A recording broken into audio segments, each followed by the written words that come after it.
Bonjour, donc nous sommes Justine, Éléonore et Chloé. Nous sommes actuellement au sein de l'entreprise Pomme Royale dans les vergers. Nous avons choisi de venir au sein de l'entreprise Pomme Royale parce que c'est une des initiatives du Film Demain, l'association de producteurs locaux. Et donc nous avons décidé de prendre Pomme Royale car c'est une entreprise locale pour encourager donc les producteurs locaux. Donc nous allons maintenant interroger Fanny, la co-gérante de Pomme Royale, l'entreprise que nous avons choisie. Bonjour. Donc je m'appelle Fanny Lozacmer et effectivement je suis co-gérante de la SCEA Pomme Royale. Donc c'est une société civile d'exploitation agricole. Nous sommes donc deux associés exploitants co-gérants, Guillaume Proux et moi-même. C'est une société qui a été créée le 1er mai 2014. En fait, les vergers dans lesquels nous sommes ont été plantés dans les années, je dirais 50-60, même si je ne sais pas exactement, par le père du monsieur qui a pris sa retraite il y a 5 ans. Donc en fait, il tenait l'exploitation de son père, il a pris la suite de son père, mais quand lui a voulu partir à la retraite, dans sa famille, personne ne voulait reprendre. Donc du coup, il a fermé son entreprise, qui s'appelait Pomme Royale aussi, mais c'était une EARL. C'est pas la même forme juridique en fait. Et donc comme il voulait pas que, ça lui faisait de la peine que ça se perde, il a cherché quelqu'un pour louer ses bâtiments, louer ses vergers, pour continuer à exploiter tous ces arbres. Et donc mon associé à l'époque, lui qui est maraîcher de son côté, s'était dit que ce serait bien de faire des fruits en plus de ses légumes. Donc quand il a entendu parler de ça, il est venu voir le monsieur qui était à la retraite et puis il lui a dit ok, moi ça m'intéresse. Sauf qu'en fait il n'avait pas pris la mesure de la charge de travail, de ce qu'il y avait à faire. Et en fait il a fait 1 an et même au bout de 6 mois il s'est aperçu que tout ça il ne pouvait pas tout faire. D'accord. Donc il m'a appelé la rescousse. Donc voilà. Et du coup il m'a refilé le bébé. Donc c'est pour ça que Pomme Royale en fait, souvent c'est moi que vous verrez, moi je suis sur place et lui il est sur son exploitation maraîchère, donc sur Gémozac. Donc voilà, donc on a donc des pommes, là on est dans les pommiers, des poires en face, il n'y a plus de fleurs.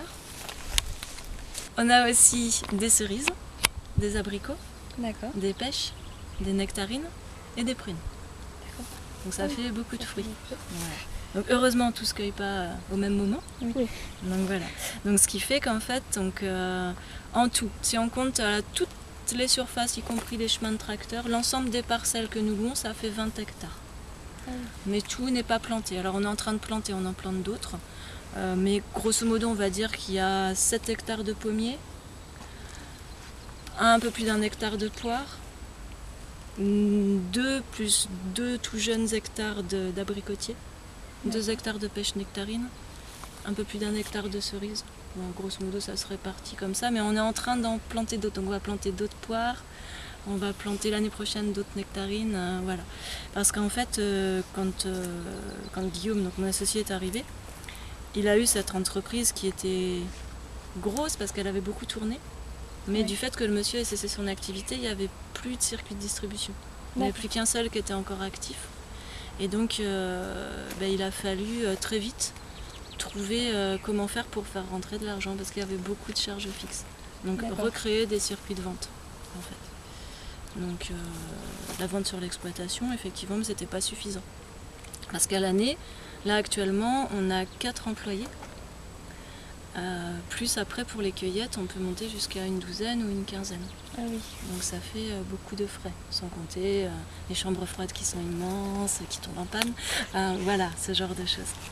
Donc les objectifs au début, parce que j'ai lu les questions avant, c'était ça, c'était comment faire pour pouvoir faire revivre cette entreprise. C'est-à-dire absolument trouver des points de vente pour pouvoir vendre les produits parce que sinon économiquement c'était pas faisable. Pourriez-vous nous dire quels sont les différents types de produits vendus au sein de Pomme Royale et qui sont les producteurs? Alors, donc nous cultivons et nous vendons donc nos fruits en produits frais, donc pommes, poires, cerises, abricots, pêches, nectarines, prunes. Mais également, comme l'un des objectifs surtout, c'est de ne pas gaspiller. Dès qu'un produit est invendable, moi je le cuisine. Enfin, moi ou quelqu'un d'autre, mais souvent c'est moi. Donc je fais des purées de fruits, des compotes de fruits, quand j'ai le temps des confitures. Et on fait aussi notre jus de pomme. Donc tout ça on le fait nous-mêmes sur l'exploitation. Voilà. Et sur le point de vente qu'on a sur l'exploitation, on l'a aussi ouvert à des collègues producteurs qu'on a rencontrés ailleurs et qui vendent donc leur production au sein de Pomme Royale en vente directe. Donc c'est pas moi qui décide de leurs tarifs, c'est vraiment eux. Et donc nous avons du jus de raisin, du vin Pinot Cognac de Abel Auroux qui est sur Épargne, des céréales pour animaux de Julien et Joël Chagnolo qui sont au Gars, des pâtes comme des pâtes Panzani que Christophe et Gaël Paco font eux-mêmes avec leur blé dur. Eux ils sont sur Breuil-la-Réorte, à côté de Surgères. On a des produits marins comme le sel, la salicorne de Elisabeth Minot et sa famille qui sont sur l'île Madame. Des œufs de poule de Maran, de l'EARL L'œuf de Maran, donc Stéphane Petit qui est sur Maran. Les légumes de mon associé Guillaume Proux qui est sur Gémozac. Les légumes de mon voisin, de mon domicile personnel Pierre Manois qui est à Surtenay-Charente. On a eu des kiwis d'Antoine Ozelman qui est à Sablonceau, je crois. Je suis désolée, je ne sais plus, j'ai un trou. Il est juste à côté, il me semble que c'est Sablonceau, la SCA Ozelman. On a des oignons de William Bale qui est de Puyraveau, à côté de Surgères. On a le miel et les produits de la ruche comme le propolis, pollen ou caramel maison, caramel au miel à tartiner, de Julien et Béa qui sont sur les ruchers de la Boutonne, donc à côté de Tonnet-Boutonne. Je suis en train de me demander qui est-ce que j'oublie. Je crois que c'est à peu près tout. Je crois que ça fait déjà pas mal. Oui. Donc voilà, et tous ces producteurs, on les a rencontrés dans des associations de producteurs de magasins collectifs. Quels sont vos objectifs tout au long de l'année? Alors, tout au long de l'année, vraiment, c'est de rien gâcher, rien gaspiller, que ce soit en temps de travail ou en produit. C'est-à-dire que dès qu'il y a un invendable, on ne va pas le jeter, on va essayer de s'en apercevoir tant qu'il n'est pas complètement pourri, pour pouvoir en faire de la compote ou du jus. Parce que quand c'est pourri, c'est pas bon. Donc voilà. Et puis que la gestion du personnel et des postes de travail soit faite de façon organisée pour qu'il n'y ait pas de perte de temps inutile.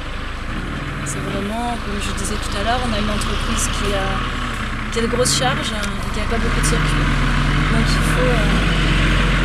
C'est mon associé qui arrive avec un outil parce qu'on va bientôt planter. Donc c'est pour labourer la terre pour planter les poiriers la semaine prochaine. Donc voilà.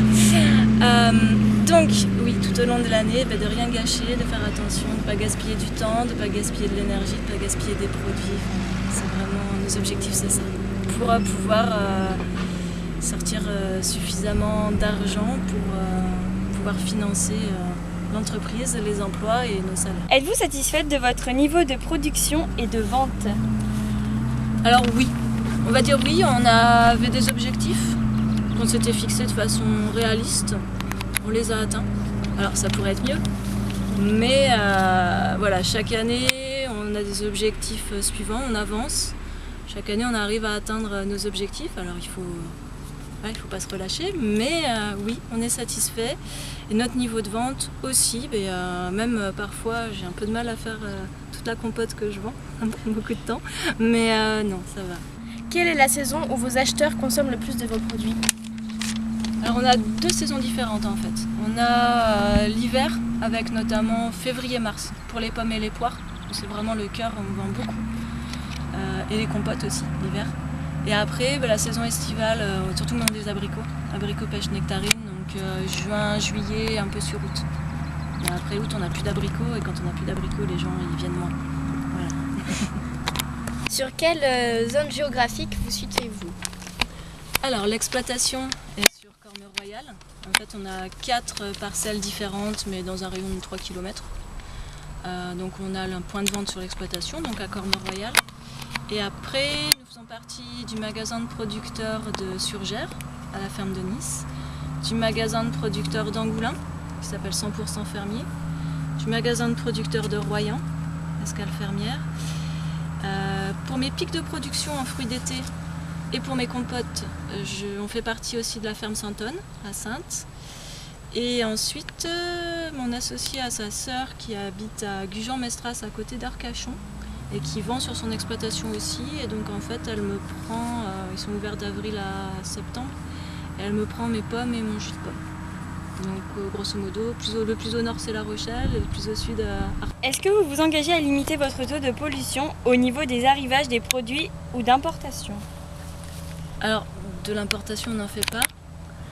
Des arrivages de produits on en a très peu, parce que c'est juste des emballages en fait, des cajots, les alvéoles, les bouteilles, les bocaux. Mais c'est vrai que c'est une question qu'on ne s'est pas particulièrement posée. Ça ne représente pas une grosse part de notre activité. Alors je pense qu'on pourrait le limiter davantage en achetant plus d'un coup pour qu'il n'y ait qu'un seul transport. Mais pour ça il faudrait qu'on puisse avoir suffisamment de trésorerie pour faire des plus grosses commandes d'un coup. Donc j'avoue que peut-être que je pourrais polluer un peu moins en faisant, au lieu de faire venir des bouteilles de jus de pomme une fois par mois, peut-être que je pourrais prendre une fois tous les 2 mois en prendre plus. Mais je ne suis pas sûre que je puisse me le permettre financièrement. En quoi réduisez-vous votre impact environnemental dans la production de vos produits?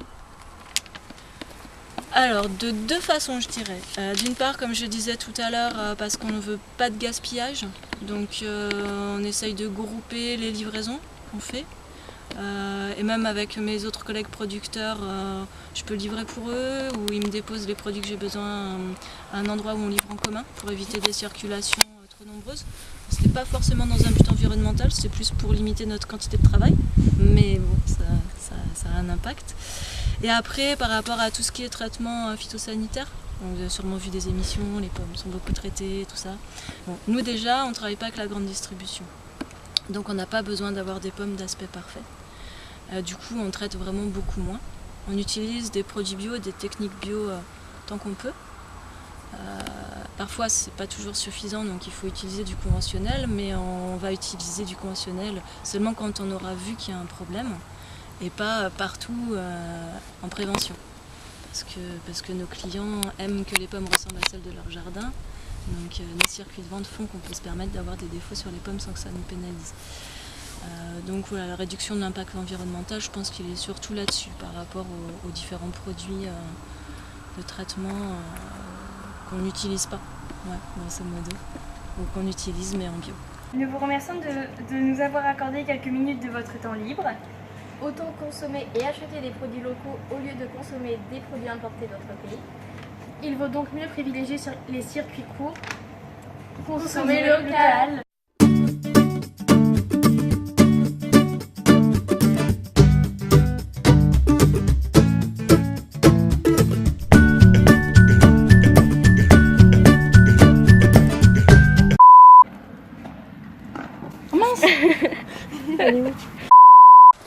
En quoi réduisez... Est-ce que vous vous engagez à limiter votre... Oula. Fanny, coupe.